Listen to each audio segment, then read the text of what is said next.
Telang ito ay rated SPG. Striktong patnubay at gabay ng magulang ang kailangan. Maaaring may masiselang tema, lengguwahe, karahasan, sexual, horror o droga na hindi angkop sa mga bata.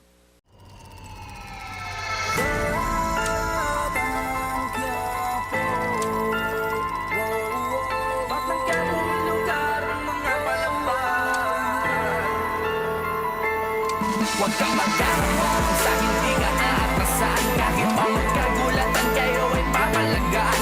Batang Quiapo ang lugar ng mga palaban. Matitira, matibay lamang pag nagkabaranggan.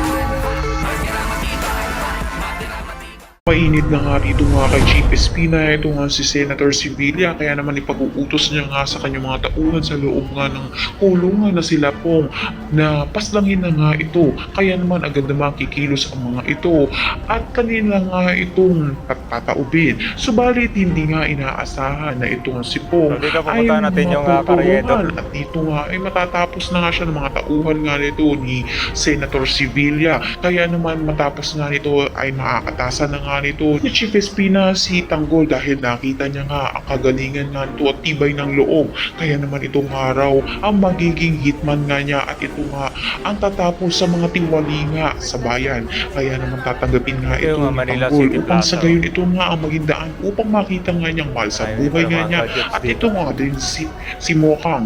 Baka tutukan nga natin ang magiging bagong misyon nga nito ni Tanggol at ang gagamitin nga niya upang sa gayon nga ang makita nga at masilayan niya nga ang mahal sa buhay nga niya at lalo na nga si Mokang. Ang lahat na yan ang natin maraming salamat sa inyo.